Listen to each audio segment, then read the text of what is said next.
What's good, everybody? Welcome back to the channel. I'm Tammy. This is TammyTalks. We are talking the Braxtons Season 1, Episode 6. If you haven't already, subscribe to the channel, thumbs up the video, leave your comments down below, all that good stuff, all right?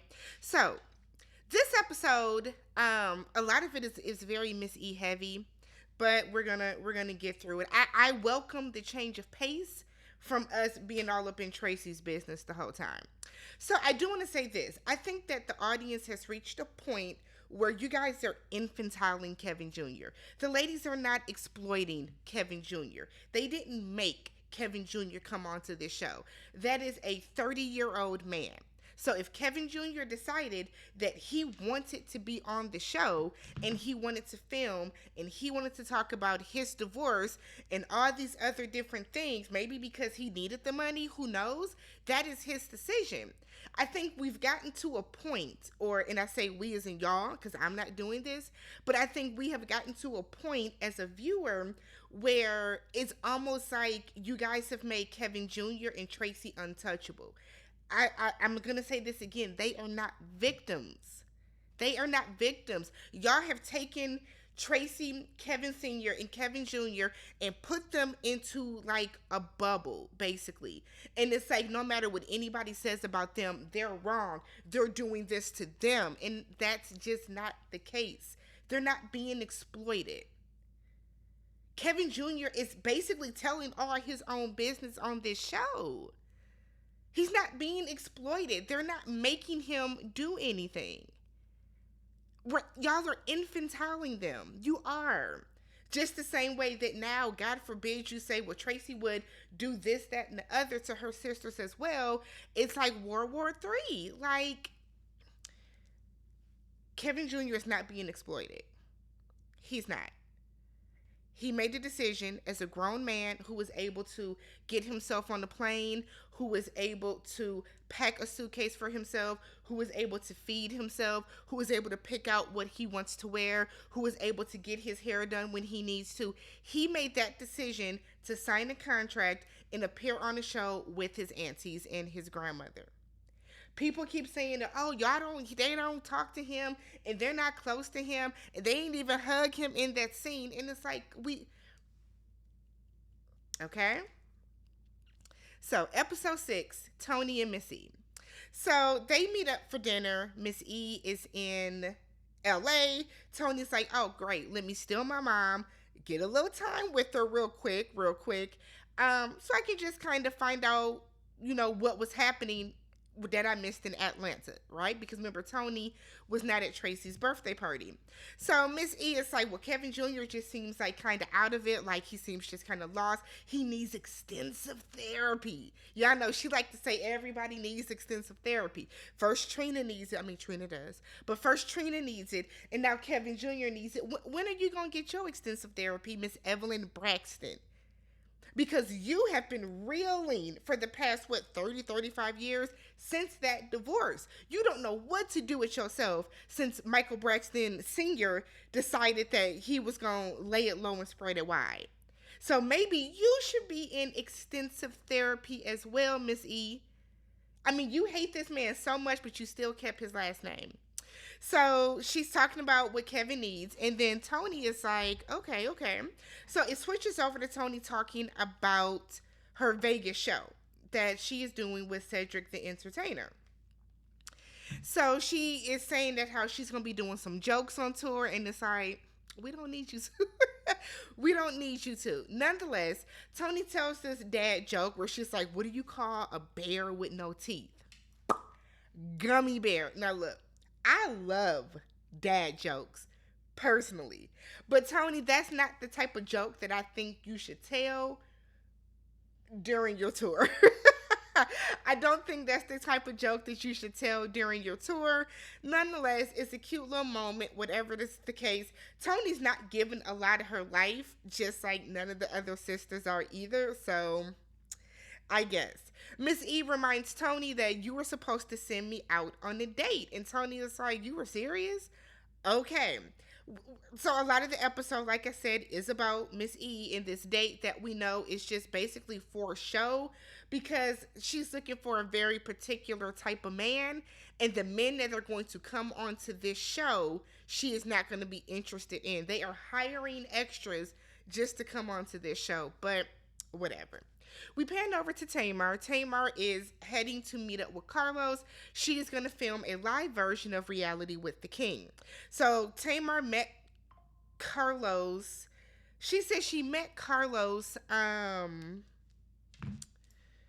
They were doing something, and she told Carlos that Tracy wanted to tell her life story, and he was able to keep that secret with her, and they've just become friends as a result of that. I thought they knew each other prior to that, but maybe not. So she's like, "What is this? What is this about? What are we talking about?" And Carlos, in his messy self, is like, "Whatever you want it to be about. This is all about you." And Tamar clocks it and is like, "Okay, so we are going to tap into your messy producer bag where you're going to try to get me to tell all my business, and I'm not going for it. Not doing that." But basically, I think Tamar told very cute, appropriate answers for everything, so kudos to her. We pan back over to Toni, and Toni is trying on different outfits for her Vegas residency.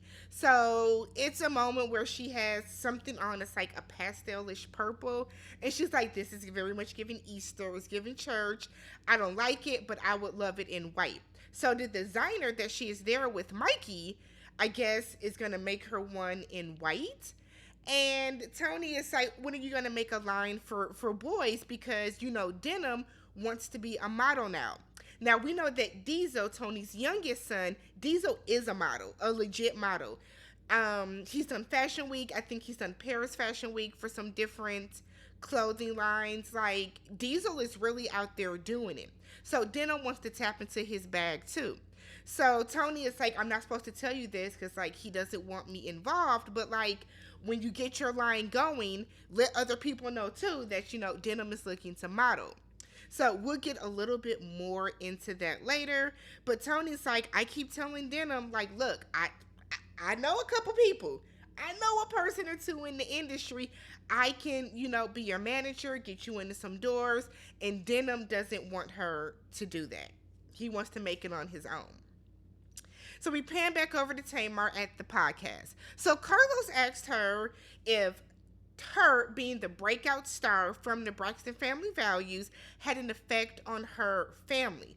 And Tamar is like, "I don't know how to answer that exactly, but it did cause a lot of tension, and we saw that. I think them being on the show in general caused a lot of tension. Not because Tamar was the breakout star, not because people saw the real Toni Braxton, but just because when you have an ensemble cast, there are going to be people that the audience like more than others. I don't think it mattered who the breakout star would have been from that show. They were all going to argue and fuss about it, and it was going to break down their sibling relationship because they were always raised in competition with each other." Okay?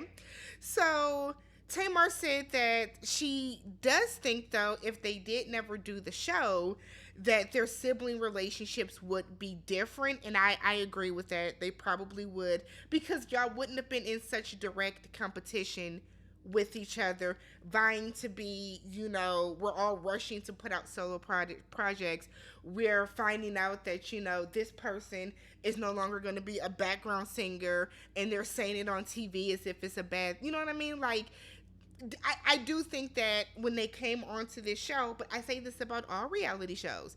Reality shows will break up marriages. Reality shows break down familial relationships, and reality shows ruin friendships. And in their case, it ruined some of their familial relationships. But she says she does not regret it because of the effect and the impact that it had on the culture. And as much as people like to say the show didn't, the show did move the needle and did have its foot on Black culture. It did. Because we are seeing this celebrity family, we're seeing the ins and outs of them. The show wasn't fake. They were being their true, authentic selves during these first couple seasons, and it caused us to see them in a different light. So, yes. So Carlos then asked Tamar if her dreams coming true were at the cost of her marriage. Because, we saw the breakdown of Tamar's and Vince's marriage when Tamar became a star. And it was almost like Vince just wasn't prepared for that, right? So Tamar explained how when she met Vince, she was 26 years old and they grew up together and they just grew apart. But they're in a great place now where they are co-parenting Logan and she's happy with where they are. Remember last episode, Tamar said that a record does not come out of hers without it going through Vincent Herbert's ears. So, cool. Carlos then asked her, how's filming going? And Tamar said that she's a friend to the show, so she doesn't know. She doesn't mean it to be shady, but she explains how she wasn't in the best mental space while they were filming the show. And again, I like to remind people the way that people are so up in arms about and so loud about how Tracy felt is the same way that Tamar felt throughout the seasons as well, and everybody chose to ignore it because Tamar is very loud and theatrical. Because that's all everybody talks about. Tamar's loud. Tamar does too much. Tamar does all this. But just because somebody does that does not mean that they don't have the same hurt. Tracy had her hurt because she was pregnant and could not sign with the group. Tracy never came to that realization or found peace within herself. And so when they got on TV, I think, my opinion, is that Tracy found an avenue to kind of blast her sisters for it. The audience took it and held it up, and now we felt that, Tracy was done super, super wrong because she didn't get to join the group and go on tour with them. Tamar felt the same way. We have seen from season 1 where Tamar has felt that her voice isn't heard in that family. Tamar has felt that her sisters treat her a certain way. Tamar has felt all that stuff. But because Tamar is loud, in theatrical in a way, because Tracy is loud too, and Trina is loud too, to the average person, Tracy came across more likable. Why? Because y'all felt sorry for her. Tamar felt the same way that Tracy felt. Which is why I'm like, it's very easy to be overly objective with this show. It should be, if you let go of personal biases. All of the sisters have felt away at some point in time. Trina has felt away. Remember when Trina was drinking heavy, was it season 1 when they were in Russia? And Trina said that she felt like she was constantly judged by her sisters. They have all felt this way at one time or another. So she said she wasn't in the best mental space. Season 3, she wanted to quit because she felt that her sisters had made up their mind about how she was acting or whatever the case. And she wanted that sister bond. Toni has said, we've constantly heard this from Tamar about her wanting a sisterly relationship and, just nothing coming out of it. They don't understand what Tamar wants. Again, I think that comes from the parenting. That comes from Miss E. That comes from Daddy Braxton. So we then pan over to Miss E. Oh, before that, Carlos tries to get shady and tries to trip Tamar up, but she didn't fall for it. And he's like, well, what would the show have been without you? We watch for you. And Tamar was like, no, you watch for Toni Braxton. We watch for Tracy. You guys watch for Trina. You watch for Tawanda. You watched for all of us. Tamar did not make the show. She didn't. We panned over to Miss E. What is that? Oh, we panned over to Miss E, and she is with Marla Gibbs, her daughter Andrea Gibbs, and then Judge Maybelline. Cute little scene, bunch of older women. They're getting together. They're having lunch. They're talking about sex and all that type of stuff. So cute but pointless scene because it just doesn't fit the show. Plus, it just seemed very forced. Very forced. So we then get Toni and Denim. So Denim is at his photo shoot, and Toni shows up and it's like, hi, I'm Denim's mom. I love when celebrities introduce themselves like nobody knows who they are. So basically, Denim tells his mom, I want to create my own name. Yes, I am Toni Braxton's son, but I want the name Denham Braxton to mean something. What I find interesting is that Denham goes by Denham Braxton. Diesel goes by Diesel Braxton Lewis. Because let's not forget that Carrie, their father, Tony's ex husband, is in the industry too. He's in mint condition. Or he was. I don't know if he still is. But he was in mint condition. He's known in the industry. So I always thought that was interesting that Toni not only hyphenated their names because they were married, because I don't think Toni hyphenated her name, but she hyphenated her kids' names. Very interesting. Very interesting. Maybe because they wanted to make sure that the Braxton name would carry on. I don't know. So basically, Toni wants to be his manager. The fuck is that noise? They loud next door. So Toni wants to be his manager. He doesn't want Toni to be her manager. Or Toni wants to be Denham's manager. He kind of wants to find his own way. So we'll see what happens. One thing that I respected about celebrity kids, but I don't quite get it, is when you have an in the industry, right? No matter how you got it, whether you got it by yourself or not, people are going to say that it's still Toni Braxton's son. You know what I mean? So like when people talk about Blue and North and some of the Lala and Carmelo Anthony's son, LeBron's son, some of these other things, even if you do earn it and you take it and you work your way up, people are still going to look at you as Toni Braxton and Carrie Lewis' son. So take the help. Take the help. So we see Miss E go on this date. Again, a pointless scene. She didn't like that he had all purple on. He doesn't look like her type just because she wants a very distinguished looking man that has a certain bag about him so she can be a kept woman. So her daughters don't have to keep her. She can be kept a certain way. These scenes are pointless. We know that they're hiring extras, right, to come do this, but I guess. So we then get this scene that they've been teasing in all the trailers about Kevin Jr. having a medical emergency. So Kevin Jr. had grief counseling with Spirit that morning. He is still in Atlanta. He said that he's telling Spirit that his wife suddenly wanted a divorce. He doesn't know why. He feels blindsided. I think that's bullshit. It's very, very far and few that people are truly blindsided in a marriage, right?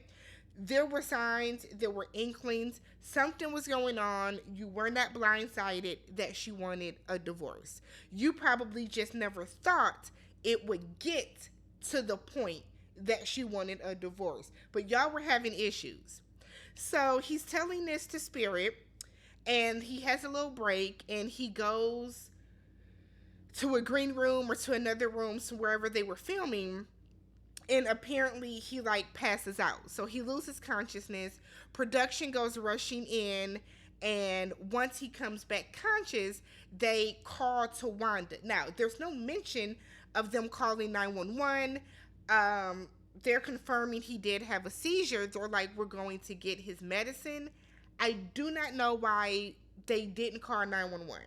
Are there medics that are on set? But we didn't see a medic in any capacity. Nobody had a stethoscope out checking the heart rate. I thought that was odd. Nonetheless, Tawanda shows up, and Tawanda is like, yeah, Olivia texted me and said that she thinks Kevin Jr. is having a seizure. He's been having seizures since Tracy passed away. So according to Olivia, they were talking, his words started to slur, and then the phone just went black, so he fell out. So Tawanda's in there talking to him, and he's like, hey, auntie, he fell, his wrist is swollen, might have hit his wrist on the table or something of the sort. Kevin has court in the morning. So remember last episode, Tawanda flew him down because she wanted him to be at Tracy's birthday party that they were throwing. And she promised him, I'll make sure you're back in time for court.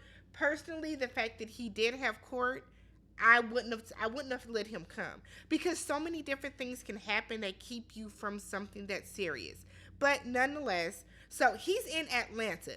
So they call Olivia, and Olivia is like, they ask her, can you reschedule it? Because they're saying he's being advised to not fly tonight. And she was like, okay, I'll reschedule it. So he's telling Tawanda that he's worried about being in the hotel by himself. Now, this is after Tawanda calls Miss E and it's like, yeah, I'm here with Scratchy. Okay? I'm here with Scratchy. And he just had a seizure, and he's still a little shaky, so I'm a little concerned. So he's like, motor skills ain't quite back yet, so he's like shaking to get the top off his medication. He tells Tawanda he has to take his medication more regularly. Not more regularly, take the shit daily like you're supposed to. I don't understand people that are prescribed medication and don't want to take it. Set an alarm in your phone. The iPhone comes with an alarm. Set an alarm in your phone, and then you can, but nonetheless, right? So Scratchy is telling Tawanda that he's worried about being in a hotel by himself, because he don't necessarily still feel the best. Tawanda is like, you scared of being at the hotel by yourself? Why is Kevin staying in a hotel when two of his aunties, three if you include Tamar, when three of his aunts are living in Atlanta? Why is Kevin in a hotel? Tawanda, you flew this boy down to put him in a hotel. Why can't he stay at the house with you, Brooke, Braxton, and Sean? Trina, why can't he stay at the house with you, Caleb, and Vine? Y'all can't let Kevin, nobody has a spare bedroom?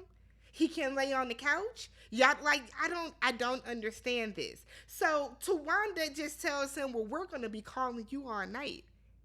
So even in this moment, your nephew just had a seizure where he blacked out. You're admitting that he's shaky. He doesn't seem like himself. He seems jittery. He has ice on his wrist because of swelling. And your response is, we are going to be texting and calling you all night. Instead of saying, well, Scratchy, okay, Scratchy, the godmother, Scratchy's godmother. Why aren't you saying, hey, Scratchy, why don't you come stay at my house? We're going to check you out of the hotel. Just come stay with me tonight. That way, there's other people there. I can check on you. I can lay eyes on you myself. I had a medical emergency in November. You know what my parents said? You are going to stay at our house so we can lay eyes on you that night after I left the ER. It is crazy to me. Crazy that this young man blacked out. You came rushing up there, and your response to him saying he's worried about being alone in his hotel room is that, well, I'm going to call you. Somebody's going to be calling you. Tawanda. Oh, my God. I'm tripping at the fact that he's not even staying with none of y'all, but whatever. So the next scene we get is Miss E and Trina are going to Kevin's hotel room, remember, because nobody said, hey, come stay with me. But goes to Kevin's hotel room, I guess to drive him to the airport. And Kevin basically tells them that, yeah, Olivia just called and she completed the divorce. So while she told me she was going to reschedule it, she did not. So she completed the divorce. She got full custody of the baby and she got the house. Now, if I recall, Tracy bought that house for her son. So for you, Olivia, to take that man's house that his mama bought for him, trash. Trash. But again, the way that Olivia is moving, something happened more in that marriage than her just waking up one day and saying, I want to get a divorce. Whew. And you lost custody of the child. Like there was something else going on. That's all I'm gonna say. But let me know what you guys thought about this episode. Don't forget to subscribe to the channel, like the video, and I'll catch you guys in the next one. Peace.